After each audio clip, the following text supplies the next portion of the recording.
Welcome, listeners, to another episode of Listen, Learn, and Love, hosted by Richard Osler. On our podcast, we're going to talk about Affirmation. Affirmation is coming up in Salt Lake City, October 7th through 9th. It's in person. Some components will be virtual. So this podcast will focus on affirmation and help you decide if it would be helpful for you to attend, so you can better support LGBTQ Latter-day Saints. If you're LGBTQ, that would be a conference that would help you. But to help us understand about affirmation, I have three guests joining me via Zoom that are coming to you in the podcast. The first guest I have is Tyler Lefevor. Welcome to the podcast, Tyler. Hey, thanks, Richard. Happy to be here. Tyler has been on a couple of our episodes. If you want to learn more about Tyler's story, he's been on episode 296 and 504. He's a professor at Utah State University, so we would call him Dr. Tyler Lefevor. But he's done wonderful research to help local leaders better support LGBTQ Latter-day Saints. He's also been on Leading Saints podcast and just a wonderful voice. So he will be on the podcast today talking about affirmation. We also have Cynthia and Paul Winward. Welcome to the podcast, you two. Thanks Richard. This is a married couple. Cynthia Winward and Susan Hinckley host the podcast At Last She Said It. Terrific podcast. We'll link to that in the show notes. Cynthia and Susan were on episode 368. They co-wrote the chapter in my book about improving Latter-day Saint culture that's better valuing the voices of women. I thought as a male, I probably ought not to write that chapter and get women to write that chapter, because they have insights that help me better understand how to support women Latter-day Saints. So check out that podcast. Paul is the treasurer at Affirmation, and Cynthia is going to be on a panel we'll talk about. And so first, that's just a little overview of our guests. I hope I haven't confused you. You're going to hear my voice a little bit, but you're going to hear Tyler's voice, Paul's voice, and Cynthia's voice. And all this is focused at introducing and inviting you to attend Affirmation, which is in October of 2022. And first segment we're going to do is just talk about affirmation. And I thought I'd have Paul do that since he is the treasurer at Affirmation. For those of you that are not familiar, Paul can do this. And then we'll talk about these three leader sessions that are on Saturday, October 8th. And they're free if you're a local leader. And we'll talk about these three sessions. You can attend at the Salt Lake Convention Center, Salt Lake Palace, or I believe we're going to talk about a virtual option. So I don't want to give away everything, but we'll just turn it over to Paul to introduce Affirmation. Thanks, Richard. Yeah, I've been the treasurer for Affirmation for a couple of years. The official title of Affirmation is actually Affirmation, I don't know that makes any difference, but Mormons, families, LGBTQ Mormons, families, and friends. And it's an organization which is created to identify and create communities of safety, love, and hope, and promote understanding, acceptance, and self-determination of individuals of diverse sexual orientations, gender identities, and expressions. Affirmation affirms the inherent self-worth of LGBTQIA+ individuals as complete, equal, and valuable persons, and supports them as they define their individual spirituality and intersection with the Church of Jesus Christ of Latter-day Saints. And the vision of Affirmation really is to be a refuge, to land, heal, share, and be authentic as a person. And my affiliation with Affirmation came about as Cynthia and I interacted with several people who were on the board at the time. And I'm a CPA and have a specific skill set with nonprofit organizations. And it just came to be one of those things where I thought, I can help. You know, this is a skill set that many people have. And it's something that I can volunteer and use my skill set in a way that isn't normal, I guess. You know, when you usually serve on a board or do something related to a nonprofit organization, you have the passion for the mission or whatever it is. And I'd certainly have that. I'm not saying that I don't, but the skill set is really the thing that allows me to be helpful for Affirmation. They've got plenty of talented people to run the organization and to drive that vision and mission that I just described. But some of the nuts and bolts behind the scenes things like doing the accounting, that's something I can do. Well, and can I interrupt for a second, sweetheart? Since he's my sweetheart, can I do that and say that it's actually a really touching story, and I'll be brief, that Lori Lee Hall, who I believe has been on your podcast, Richard, she reached out. She knew Paul was a CPA, and so she had some accounting questions and was asking Paul for some help. And then it was as a result of that she said she really felt prompted very strongly to ask Paul to be the treasurer. And I thought, well, that's interesting, but that's very sweet. And Paul accepted it. And then our daughter came out as gay a month later. And so I just want to honor Lori Lee Hall and her promptings from the Spirit to help Paul and I kind of enter this space a little bit more strongly, since it was about to become personal for our own family. So I just love that was her inspiration, and it's been nothing but a blessing for Paul, I think, and me as well. Definitely. I love that. This is thanks for sharing a little bit about your family story and the role of Laura Lee Hall and the work that Paul has expertise in. Obviously, Affirmation's a nonprofit and needs good accounting management, whatever the right vocabulary is, to keep everything in line. And it's I'm glad that you're both involved, and I'm glad you have a family story that connects you to Affirmation, and to both Cynthia and Paul, just your continued service in our faith community in many circles to help create Zion. To me, Zion is where we come together, not in sameness, but we come together in unity to support and love and help each other. Our individual paths, beautiful. and you guys are perfect examples of that. You're not perfect. You don't want to have me call you perfect, but you're great examples of that. And Tyler is too. Do we want Tyler to talk now? Let me just talk really quickly about the conference, and then let's have Tyler discuss his session. Okay, go for it, Paul. Yeah, if you're interested in attending Affirmation's International Conference, you need to go to their website, which is affirmation.org. And right at the top, there is a banner for the registration for the International Conference, which is being held October 7th through the 9th in Salt Lake City. The theme for this international conference this year is Rooted in Love, which I really like. I really think that the title has been great. It's the first conference that we've been able to have in person live since 2019. Wow. The last 2 years, we've done them virtually completely due to COVID.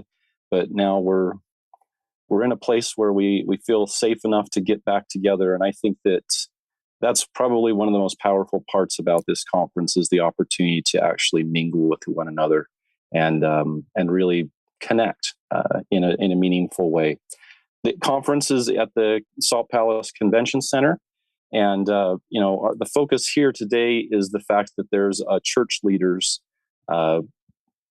what do I want to call it? I keep forgetting track. That's what I was thinking of the word. A church leader track that the International Conference has always had. And that church leader track is free of charge. We encourage any church leader of any position to attend the church leader track on Saturday, October 8th. The first session is going to be one that Tyler can describe here in a second about some of his research. The second session will be a panel discussion, which, Richard, you alluded to, that Cynthia and I will be moderating. We have a number of guests that will be on the panel. And then the third session is some training called QPR, suicide prevention training. And that's going to be in the afternoon on Saturday. So the first two sessions are in the morning, and then the suicide prevention training is in the afternoon. Paul, can you tell us more who counts as a church leader? Like if I'm a second counselor, is it vague or is it specific? It is vague. I know if I'm a bishop, I would be a church leader. If I'm early study president, or young women's president, but what if I'm like an advisor to the priest quorum and I just want to figure out this space better? Yeah, I think that the reach of Affirmation, especially with its church leader track sessions, are just simply to provide resources, information. We know in the church, inevitably, you may not have what we call a quote unquote leadership position currently, but you likely will sometime in the future. And so we want that resource to be available to anyone who's interested. And so you just simply go to the registration tab on the Affirmation website. You do need to create a username and account. Just simply identify yourself as a church leader. And if you have the opportunity to attend in person, you'll go to the registration desk and check in, and you'll be given a tag that'll allow you to go to the church leader sessions. And then, as I mentioned, that we're also going to have this online as well. So we'd encourage many of your listeners, if they have church leaders that they think could benefit from this, invite them to go to the Affirmation website, sign up, and attend virtually. It'll be great. I love that. I love the invitation to invite church leaders in your ward or stake. And I like the invitation that even if you're not a current quote unquote church leader, you may be, likely will be, and you might have get this training. I wish, obviously, I had attended something like this long before I had a young man sit across my desk and tell me he was gay, and I was sort of overwhelmed with what are the right things to say and the wrong things not to say. That's a double negative. But I think you got the idea, and I wish I'd had Tyler's training way before I was ever in a position to give counsel to an LGBTQ Latter-day Saint. So I love your invitation, Paul, to come, even if you're not connected to the space. You may very well be, and it's great to get training in advance. Absolutely. So thank you, Paul and Cynthia. Tyler, Dr. Tyler Lefevor, you're on. Got to call you doctor out of respect. I mean, you have a PhD. I prefer Tyler. All right, we'll call you Tyler.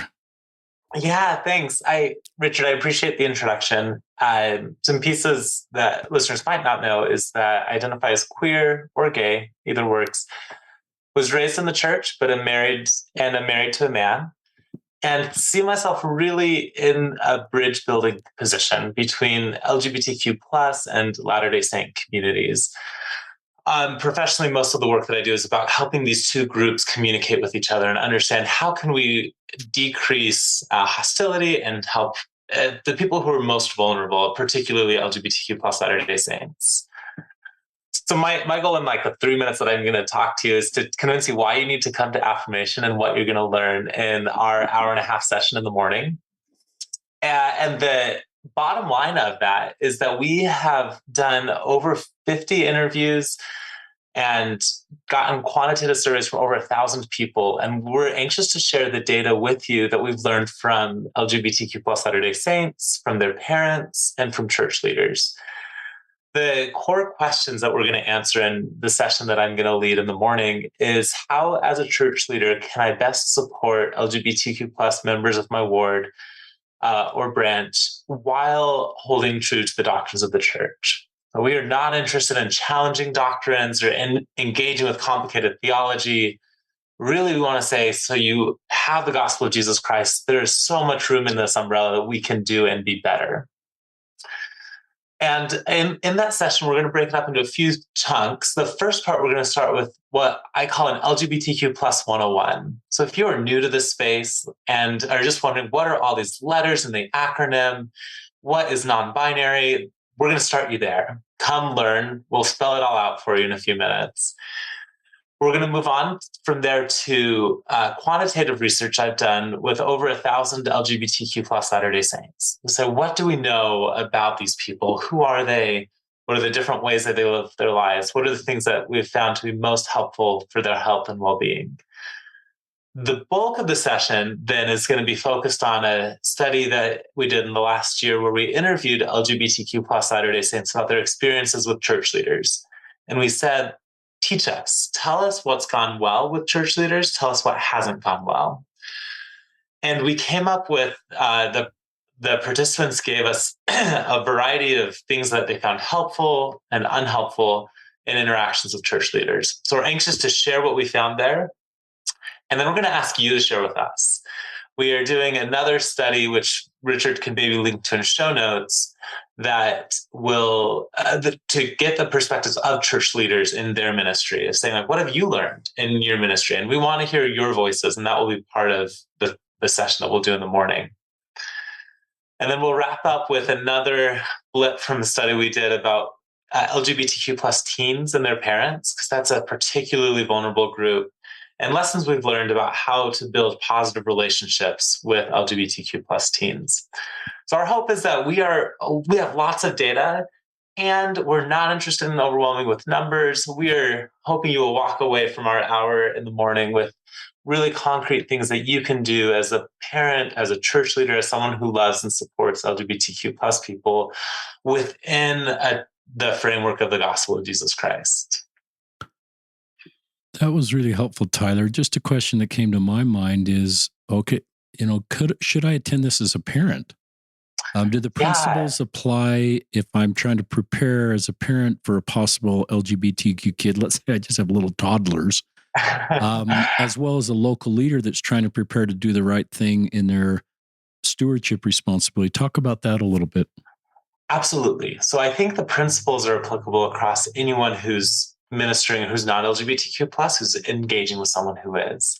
I know that there are also wonderful sessions that will be happening at the same time for parents. Okay. So I'm not wanting to pull people away, but I think if you're a church leader and parent, this could be a really good double hitter where you can apply principles to your relationships at home and to your ministry to people in your ward, branch, or stake. And my hope leader, when I stepped in this space, I thought everybody that was in a same-sex marriage want everybody to leave the church, and was sort of wanted the church to fail and our doctrine to change. And there certainly are people outside of the church that feel that way, but I recognize after meeting with hundreds of people that there's a lot of range of feelings. And I hope you caught at the beginning of Tyler's segment, Tyler's not out to change doctrine, debate doctrine. He's just saying, given the framework we are operating in, what can we do to better support LGBTQ Latter-day Saints? And what does the research tell us that are the best things to do? And so that really draws me to the content that Tyler's been developing and sharing along with Sam and others, that is very much supportive of the church, but just how can we improve the experience for LGBTQ Latter-day Saints? I don't think the content says everybody should leave the church. I don't think. No, thanks, Richard. Yeah, there's so much room in the gospel to be loving and supportive in a way that isn't challenging testimonies. It's not challenging words of living prophets. It's saying the gospel actually gives us the reason to be understanding and supportive. So some will step away from the church and some will choose to stay, but Tyler doesn't have an agenda to sort of, and these leader sessions, if some of you are concerned that, is there an agenda here to pull everybody in a certain direction? I don't think you'll feel that at these leader sessions. That's the goal, is to give you tools to support people within the doctrine and framework of the church. So does anybody want to comment more on this first session before we go to the next one? Okay, then the next one, that's just the time frame on that. It's 9:30 a.m. to 10:45 a.m. On Saturday, October 8th. And of course, we'll link to this in the show notes. But now we're going to talk about the next section, which is called Church Leaders Ministering to LGBTQ plus members, that starts at 11 a.m. So Cynthia or Paul or Tyler, whoever's going to introduce that one. Yeah, so that session is just meant to be a session where we have a panel discussion, and we're going to discuss various topics that are experienced by church leaders. And the panel is going to be made up of a number of people. And Cynthia, why don't you introduce those people? I think the goal is always for these leader panels is to expose the leaders to a wide variety of individuals in the church who have space in this community, whether it's as an ally like you, Richard, and myself and Paul, or as Paul and I are also parents of a gay daughter, so we have experience there. But we also have, Tyler is going to be on the committee, hence why he's also on this phone call as well, in addition to his previous session. So, I mean, Tyler will represent, the G in the LGBTQ. And we're going to have Megan Decker, and she's become a fabulous friend of mine, and she represents the L. She's a gay woman who is in a mixed orientation marriage. And she is probably one of the most articulate women I know, has written a beautiful book that you can get at Deseret Book. I believe it's Leaves of Hope, see, now I'm going to feel terrible saying it. I just finished the book. Tender Leaves of Hope. Tender Leaves of Hope. Thank you, Richard. Just because I have it printed out, the title. Yeah, okay, good. So we're going to have Megan, and then we're also going to have Valerie Nicole Green on, and she is a trans woman, so she represents the T. So we're hoping that, between having parents and allies and a bishop like you, Richard, who struggled with this and ministered to others, and Tyler with his research and his personal experiences, I really hope there's something here for every leader, whether they just became a bishop 5 minutes ago and all of a sudden they're thrown into this space where they're like, I just need to understand, how do I minister to the youth? Bishops are usually over the youth more than maybe a Relief Society president would be. So, that's who we're hoping to reach, is any leader who has questions and who wants to work within the doctrine of our church, and at the same time be able to extend love and grace and hope to different families that this affects. That was great, Cynthia. More comments on this session?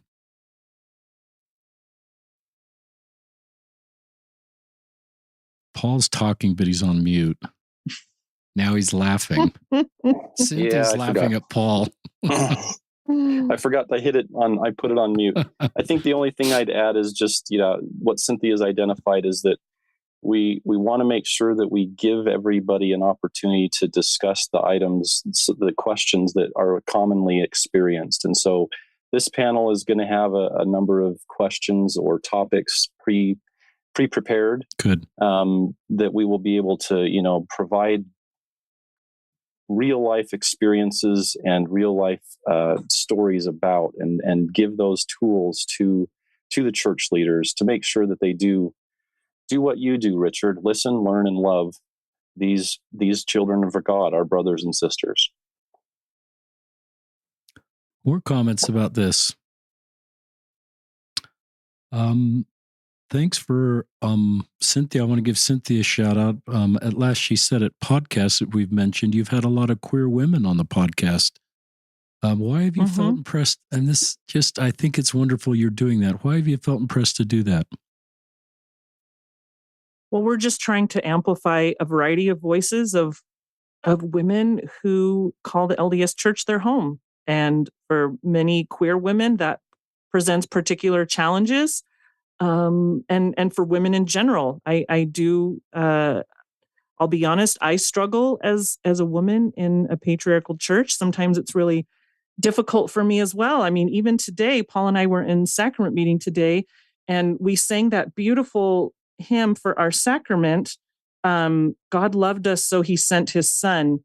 And there's a verse in the song that says, in word and deed, he will require my will to his, like son to sire. And I just quietly under my breath today said, like daughter.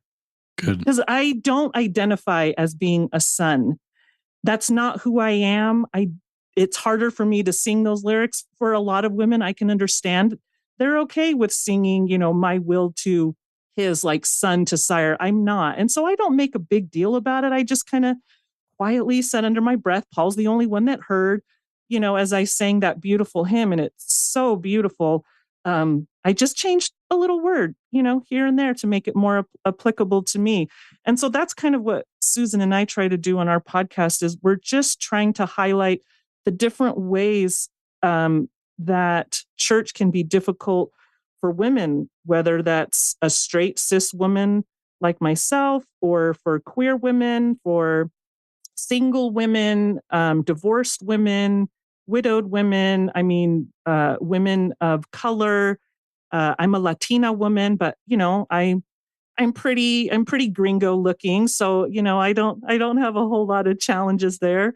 But that's part of my heritage too, and so I saw racism in my own family growing up within the church, and that was difficult on my mother. So yeah, it's a space that I feel passionately about. And I feel like that helped me. It led me really easily, quickly into this space of being a mother of a gay daughter, where I felt like, okay, this is what it feels like to be marginalized. And that already kind of planted those seeds of empathy within me. And I found it very easy, while being a fully practicing member of the church, to step into this space of being an ally. So I really hope as people attend this session in person or virtually at Affirmation, that they can just, I think as long as you have curiosity, just be curious about other people's experiences, whether it's something small, like I said, like just changing a word in a hymn, to make my worship experience in the sacrament today more applicable, or being able to reach out to, a 15-year-old girl in the young women's program who's just come out and wants to know how she can still play a part in the church. I just think, like the title of your podcast, Richard, just gosh, can we listen? Yeah, and I'm willing to learn, and always willing to love. So it's so doable to reach out to marginalized folks. Thank you for that segment, Cynthia. And listeners, as I've read Cynthia and Susan's work, listened to their podcast, I sometimes get uncomfortable. And I've learned to sit with that. And is it changes I need to make in my own attitudes and perceptions to grow and create Zion so that women feel like they fully belong? So I've learned to sit with being uncomfortable sometimes and look inward and say, is these attitudes or impressions or conclusions that I need to get beyond the massive iron gates? I like Elder Uchtdorf's, how often has the Holy Spirit tried to tell us something, but we couldn't get past the massive iron gate of what we thought we already knew. And I learned listening to men is not going to get me to the finish line of how to fully help women and not just belong, but use their gifts to help create Zion, and queer members and their contributions to help us make Zion. And so this is sort of what Cynthia and Susan's ministry is, and what Tyler is doing and Paul's doing. And we're all kind of in this together. And many of you as listeners are trying to do the same thing in your circle of influence. And so I'm grateful for your work, Cynthia. I wish I had been aware of the things I'm learning from you much earlier in my life, and hope that I can continue to learn. So we invite you to come to the panel. That's at 11 o'clock, and I think that'll be helpful. Then there's a break because the next thing coming up is 2 o'clock, and that's the QPR suicide prevention. That's also free for church leaders. And that's just, I don't know if some of you have been QP. I think Tyler has. Do you want to introduce that, Tyler? Or does anybody want to sort of, maybe Tyler's nodding his head. I'll turn that over to Tyler. Yeah, I'll start and then can pass it to Paul after. So my training is as a psychologist, and I am a licensed therapist. And in that training, we often share with people how to respond when someone that they love expresses suicidal ideation. And the goal of this training is both kind of theoretical to say, like, how should you be when someone comes to you and says, I've been thinking about killing myself? And then pragmatically, what can you do? Like, what are the best steps to take when someone says that? I really love the format of QPR. QPR itself stands for question, persuade, and then refer. And the training is meant to help give people practical tools, because it can be really overwhelming when you're not trained as a counselor and someone is talking about suicide. It can be overwhelming to know exactly how to respond. So that's what I've got, and I'll pass it along to Paul to fill in the gaps. No, Tyler, that's great. I think that represents exactly what we're here. We're there to, why this session is available to church leaders is because oftentimes they are in the position of interviewing, of meeting with members, oftentimes youth, who are seeking out some spiritual guidance, oftentimes from their church leader. And they're struggling with many things and some of those come from just the doctrine of what we know and what the doctrine is, and struggling with how that represents them and their their experience in this life. And as a church leader, I think it's a valuable tool for you to have this type of training to understand the difficulties that these youth especially are going, or not always, but can experience as they begin to understand who they are and their sexual identity or their gender identity, and how to manage that within a church that has some pretty strong gender norms, and yet wants to fulfill the mission that they have here in this world. That was great. Cynthia, do you have anything to add on QPR or anything? I don't, but I want to be trained in it, so I'm excited for it. I just think this is great training. I remember, and I'm not sure this is part of QPR, but I had an aha moment where someone said, if you ask somebody the question, this comes back to you, Paul, in a one-on-one interview situation, and you ask the question, could you hurt yourself? That isn't the best, and that tells that person you're safe enough to open up to, yeah, I'll hurt myself, versus a better question is, are you considering suicide? Because then it opens up the door that this person is safe to open up with the realities of what I'm thinking or what I'm planning. So I've learned, I've asked that question a lot to people in my circle of, are you suicidal? Do you have a plan? Tell me about your plan.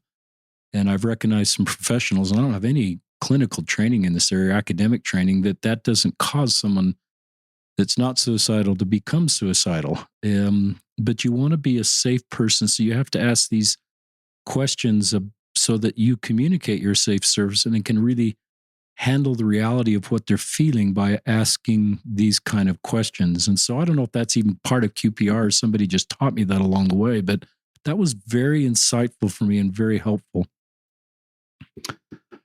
So, yeah, I think that's the cue in question, right? Richard, is asking questions and being honestly interested in what the answers are, not just a checkbox, right?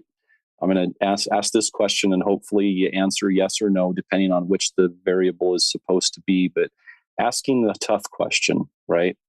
Are you actually suicidal? Not could you hurt yourself? That's a much more in-depth and much more probing question, and one that is going to get probably a pretty honest response from someone.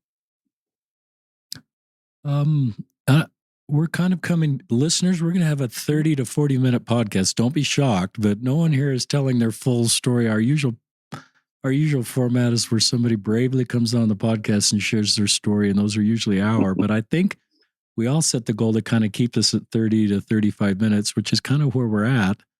Yep. Any concluding comments from anybody? I'll jump in. Good. And we've mentioned this along the way, but our goal is to invite everyone to come and see what you can take away from the session. So if you're a church leader, come. If you're LGBTQ+, invite your church leaders to come, or come yourself. If you're a parent, a sibling, someone who cares and wants to know more, come. This is a really great space to just interact with people, to know and get to know people who are dealing with the same kinds of questions and issues that you might be dealing with. And the virtual component of that just opens up all sorts of, you as a ward council, if you don't, we'd invite you to come to the Salt Palace as a ward council. But if you all wanted to huddle, I'm just brainstorming, think about how best to do this. You could have the whole ward council at someone's home and cook pancakes and turn into these sessions, and then discuss the things you're learning as a ward council, or as a young women's presidency, as a young men's presidency. There's just lots of things. Obviously, if you're a listener in the UK or in a different time zone, then it just opens the door, because you can't physically be at Salt Lake, and you could tune into this virtual. And I don't know if we decided if this can be recorded for later viewing. Did anybody decide that? Does anybody know that off the top of their head? I don't, but maybe we'll put that in the show notes, Richard, where we can identify whether it is. I know that it's going to be translated. The larger sessions are going to be translated into Spanish, and the sessions that we're discussing specifically will be available as well. So if you have Spanish-speaking members of your church or ward, ward or branch or even stake, they could certainly be involved as well. So that concludes our episode. The things we'll put in the show notes. Tyler mentioned a link. We're going to put that in the show notes about his research. Obviously, we're going to put the link to Affirmation and how to register. I want you to have a link to Last She Said It podcast. If you're not familiar with Cynthia and Susan's, they didn't want me to do that. They didn't come on to plug their podcast, but it's a terrific podcast. So I'm proactively plugging their podcast. And as Paul mentioned, we'll also let you know in the show notes, so you can read in the show notes that we, if this will be recorded, so you can view the leader sessions later. Any closing comments, anybody? All right. Well, this is Richard Ostler, Tyler Lefevor, Paul, and Cynthia Winward signing off from another episode of Listen, Learn, and Love.